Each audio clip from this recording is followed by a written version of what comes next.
여러분 반갑습니다. 성탄 5번째 묵상입니다.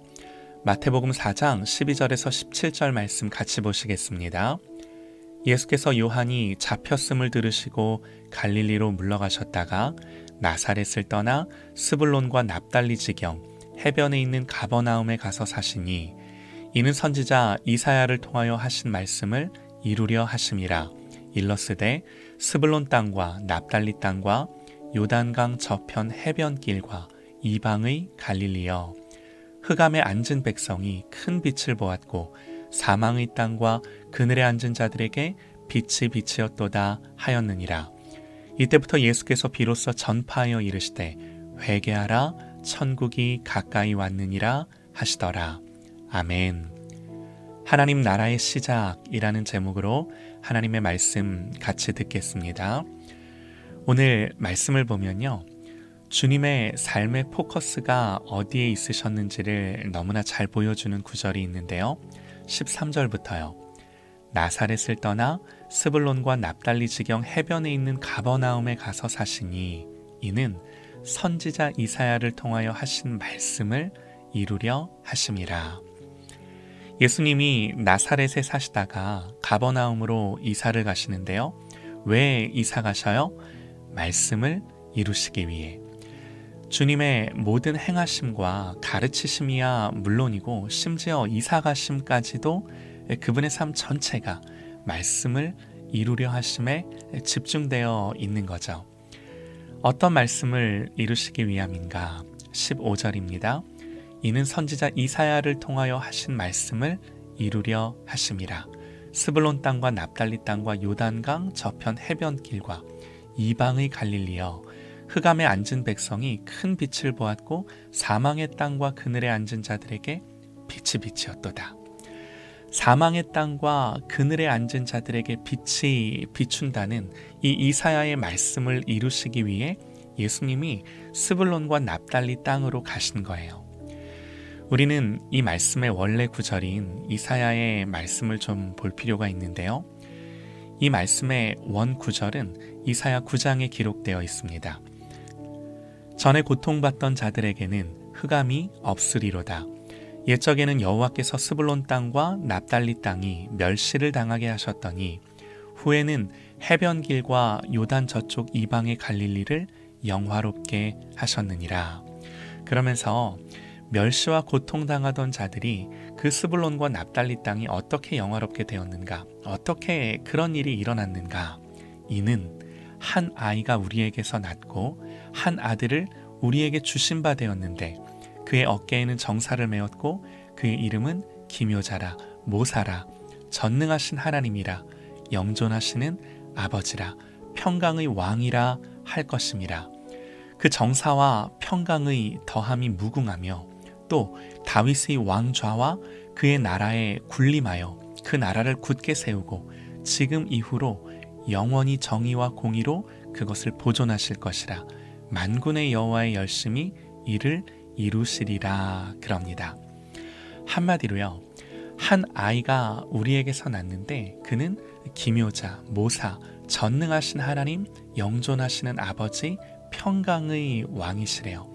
그가 다윗의 왕좌에 앉고 그 나라에 군림하여 나라를 굳게 세우고 지금 이후로 영원히 정의와 공의로 그것을 보존하실 거래요. 기묘자이자 모사이신 평강의 왕이신 그분이 다윗의 왕좌에 앉으시고 나라를 굳게 세우고 그 나라를 보존하시고, 한마디로요, 주님이 왕이 되시고 나라를 세우시고 영원히 그 나라를 통치하시고 다스리시고 그분의 왕권과 통치, 여러분 이게요 이사야 9장에 나오는 메시아 예언의 핵심이에요. 여러분, 스불론과 납달리 땅은요 이스라엘 북쪽에 위치한 땅입니다. 이게 뭘 의미하냐면요, 이스라엘은 늘 북방 민족들의 침입을 받았는데 북방의 민족들이 예루살렘을 향하여 쳐들어올 때 맨 처음 터지고 깨지는 곳이 바로 스불론과 납달리 땅이에요. 그러다 보니 이방인들이 자주 약탈해가고 침략해가고 그러면서 그들과 섞이게 되죠. 그래서 순수 유대인들이 아니라 이방인들과 결혼하여 낳은 소녀린들이 생겨나기 시작해요. 유대인들에게 여러분 이건요 멸시받을 구실이었고요 천대받을 이유였어요. 맨날 전쟁에 시달리고 멸시받고 천대받고 그래서 유대 땅이었지만 이방 땅처럼 여겨지던 곳, 그곳이 바로 스불론과 납달리 족속의 땅이었던 거죠. 고통의 땅, 아픔의 땅, 한 맺힌 땅, 슬픔의 땅, 전쟁이 끊이지 않았고 멸시와 조롱이 끊이지 않았던 땅. 왕이 오신 이유가 뭐라고요? 이들에게 다시는 어둠이 없고 결박이 없고 저주가 없고 아픔이 없고 눈물이 없고 어둠 가운데 빛이 비추어 그 어두움을 밝히시기 위해 모든 어두움들을 다 물리치기 위해. 그래서 성경은 한 아기가 우리에게서 낳고 한 아들을 우리에게 주신 바 되었다 그래요. 그리고 그 아기는 어깨에 정사를 메었고 그 이름은 기묘자, 모사, 전능하신 하나님, 영존하시는 아버지, 평강의 왕이시래요. 여러분, 정사가 뭔가요? 권세입니다. 능력입니다. 모든 권세와 능력을 가지신 기묘자. 이 기묘자라는 히브리 원뜻은 경이롭다, 비범하다 그런 뜻인데요. 공동 번역을 보면요, 탁월한 경륜가 그렇게 번역을 합니다. 한마디로요, 권세를 가지고 통치하고 다스리심에 있어서 우리가 보기에는 어떠하든 모든 것을 아름답고 완전하고 경이롭게 다스리는 이 완전한 지혜로 통치하는 분이시라는 거죠. 주님이 이런 왕이심을 믿으시기 바랍니다. 주님이 나의 삶을 그렇게 경이롭고 아름답게 통치하는 분이심을 믿으시기 바랍니다. 또 모사는 히브리어로 야츠 그럽니다. 조언하다, 제안하다 그런 뜻이에요. 이게 왕을 묘사하는 이름으로는 적절하지 않아요. 왕이 어떻게 모사가 되나요? 왕에게는 어울리지 않는 이름이죠. 그럼에도 이 왕을 향하여 모사라 이름하는, 우리가 그 이름에서 알 수 있는 게 뭔가, 이분은 그저 왕의 자리에 군림하는 분이 아니라 그 비범한 지혜를 갖고 통치하고 다스리는데 세상의 모든 왕과는 달리 친히 찾아오셔서 만나주시고 그러면서 조언하시고 제안하시고 말씀하셔서 깨닫게 하시고 나를 가르치시며 인도하시는 분이시라는 거예요. 또 전능하신 하나님, 영존하시는 아버지, 평강의 왕, 더 무슨 설명이 필요한가요? 이분이 우리 주님이세요. 이분이 이 땅 가운데 아기로 오셔서 십자가에 달리신 우리 주님이시오, 생명을 내어주신 하나님이십니다. 여러분, 이렇게 말씀에 기록하는 예수님, 이렇게 약속되어진 예수님이 이제는 정말 한 아기로, 한 아들로 오셨어요. 그리고 우리 주님은 말씀대로 나사렛을 떠나 스불론과 납달리 지경, 가장 고통받고 멸시받고 천대받고 아파하는 그들 가운데 사셔서 그 가버나움에 가셔서 사셨대요. 주님은 하나님의 말씀을 하나도 빠짐없이 이루십니다. 여러분, 예수님이 가버나움에 가서 사셨다 그러는데 여기서 살다라는 단어는요, 거하다, 머물다 그런 뜻이에요. 이 말을 예배적인 용어로 풀어보면 하나님이 임재하신다 그런 말인 거예요. 하나님의 임재하심, 함께하심. 주님이 그 사망의 그늘진 땅에 찾아오셨어요. 주님이 만나러 오셨어요. 스불론과 납달리 같은 땅에 살고 있는 나에게 우리 주님이 찾아오셨어요. 왕이신 우리 주님이 나를 만나주시고 나를 다스려 주셔서 온전케 하시기 위해 오셨음을 믿으시기 바랍니다.